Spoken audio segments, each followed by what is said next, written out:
Hey guys, we are live. What's happening? It's Ted Bogert with the Ted Show. It's Monday, May 4th. May the 4th be with you. We're going to hear that all day, I'm sure. I'm excited to have Devon Tillman on the show. It's crazy because I have known Devon on and off for a very long time, especially in Orlando terms and Orlando restaurant world terms. But he is now at Island Time, and I have some delicious food and drink that I'm going to try live in a little bit. But let's get to know Devon. Devon, welcome. Thank you. It's Very great to happy be to have here. you here. I like May the Schwartz be with you. That's my. That's a good one. So yeah, I need to share this, and I need to bring up the chat and the comments. So while I'm doing that, will you tell them a little bit about you? You've been around the restaurant scene for a long time, but what's a little history on Devon? I have. I got around for a while. Been doing this for a little over 30 years in Orlando. I'm that old. How is that possible? You don't look like you are that old. I mean Well, that. it's because I'm fat, so it puffs out the wrinkles, so I don't look like I have wrinkles on my face. So it works out well. Go ahead.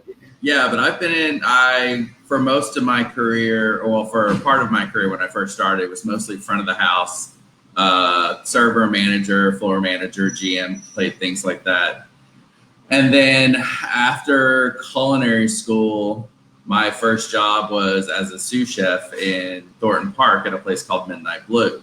Midnight Blue. Thank God you remember the name. I love that place. Yeah, it was. I was a sous chef there, and after the business partners split up, then I took over the chef position, and then from there, I kind of bounced around a little bit. Not some of it was with the same group, and some of it was for consulting purposes, and some of it was just to move around because there's a couple of different types of chef, and I'm the ones that always like to do different things. I don't want to stay in the exact same thing, all the time. That's why I like to change things up. But yeah, so Hugh and City Fish I was at for a while, Crest Chop House, Maxine's on Shine, Crafted in Metro West. So yeah, I've been around a little bit. You've been around. So why Island Time? Island Time, guys, is this amazing, cute, it really has an island feel to it place right in Thornton Park. You really have to know it to know it. I'm hoping this broadcast and more of what's going on will get more people to it. So tell them about Island Time. Well, Island Time as a business has been here for almost 6 years. It was just a beer and wine place from the owner. She still owns the property. And then, it was just that time, that step in my life where it's like, if I'm going to own something on my own, then, now's the time to do it. So I picked that up and just kind of ran with it. We're still under our year from, me taking it over. So it's a Key West type feel because it's a little old house from 1922, part of the Lasana Historic District. We have a great outdoor patio. A lot of people don't realize we have just as much seating inside as we do outside, but the patio is our draw because Thornton Park, people like to chill and be around each other. Island Time, the name for me is more about the feel of the restaurant.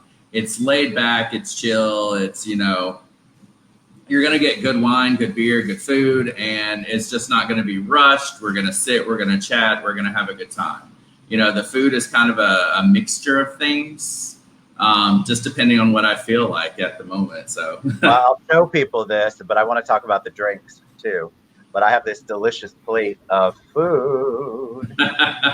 Yum. It smells so good. I think when I was in there right before you took over, they were talking about bringing food on because there wasn't a lot of, there might have been a food choice once in a while, but you guys have to go there.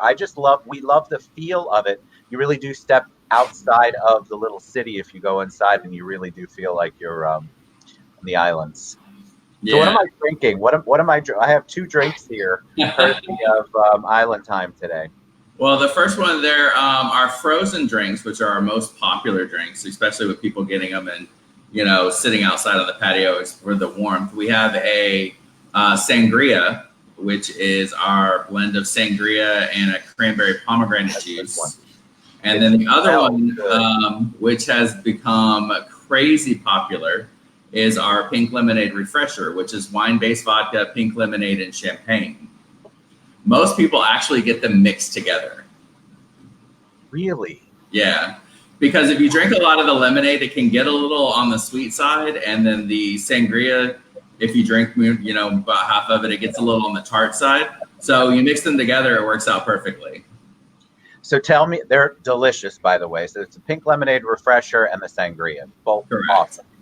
It's kind of like when you put them together, it's like that margarita that's together. There's margarita and pina colada together, or it's the two pina colada flavors. I've actually had this. It's or a version of it. It's delicious. All right, so tell me what I'm eating, because I have to see. Looks like I have potato salad, greens, which I love, pickled vegetables, pickled cucumber and onion. Cucumber and onion. And then I have two sliders. It looks like a chicken salad one, maybe? Correct. So what you have is going to be part of our springtime menu. For the light bite options, we have the Caribbean chicken salad, which is roasted chicken, mangoes, pecans, and with Caribbean yellow curry. The other one's going to be sour orange and mojo braised pork. With spicy pickled mangoes. And then your side items are going to be Southern style potato salad that you got. A staple from me growing up was marinated cucumber and onion salad. So it's cucumbers and onions and vinegar and sugars. And then you have our collard greens, which is, I get told all the time it's better than a family member. So I love that. Did you make all of this? Yeah, we're a total scratch kitchen. Yeah, we make at least 90% of what you have. We don't make the buns, of course, but we make a lot of the other stuff. The potato salad's amazing. So is the cucumbers and onions, but the greens, that's insane. Thank you. And you wouldn't think from the kitchen, from the size of the place, from the outside. Yeah. You all would put out food like this. Well, it's a closet, pretty much. I don't have much. I have a household stove. That's what I'm working off of to put everything out that we put out. And we do everything, fresh and to order. What is the sandwich with the meat again? The sour orange and mojo braised pork with spicy pickled mango. That is delicious. So is the menu going to change all the time, my friend? What's happening? Tell me. It's going to change. It's going to change. We try to get it done like a little bit of seasonality to it. There are certain things that I can't take off the menu, like the collard greens, things like that. So it's basically world flavors, that's kind of on American comfort food. It's new American cuisine. The way I like to call it. So it's going to be things from all over the place that have, backgrounds in comfort. What's your plan for the opening up? Well, our plan for opening up, what we're going to do is most people that come here sit outside on the patio because that's our draw. So we are going to have our social distancing set up for outside. We'll have, no more than a certain amount of people on the inside, make sure that they're all spaced out. At the beginning, until we open up fully, we'll probably just stay with disposable items for guests, disposable plates, silverware, things like that, just to limit interaction with servers and guests. We'll have trash cans set up so they can throw away, their own things outside and inside, just to make sure that, everybody is here to have a good time, but also make sure that everybody stays, safe. Are you guys excited? Like, I can't believe it's actually here. We're actually going to have a limited opening. I'll take anything at this point. Yeah, it is good. I mean, the main thing for me is that I was able to bring employees back because during this whole time, it was basically just me. running everything. So I was here by myself doing everything that we needed to do. I think I was lucky in that aspect as a business owner, because I was able to do that. If I was in a larger place, or if I was an owner that didn't know how to cook or run a business, or do either side of one of the business, then having to pay somebody to be here was a lot much harder than me having to do it on my own. So I was lucky that I do. I mean, that's the main thing. I am able to bring employees back, get them working. They're ready to go. I bet they're ready. I think we're all ready to go. I'd be interested to see how it all comes together. But I'm excited for anything that gets people back into some sort of normalcy. What have you done during this time? I ask every guest this. What have you done personally to kind of stay grounded, to stay creative, that relaxes you, that kept you kind of ahead of the curve during it all? I mean, that's kind of funny, because nothing really changed for me. I still have to wake up and go to work like 12 to 14 hours a day. So it's one of those things where, I still, with the size that we have and our limited refrigeration in areas, I still go shopping every day, every other day, still here. So I think me being able to keep into a routine helped me out a lot.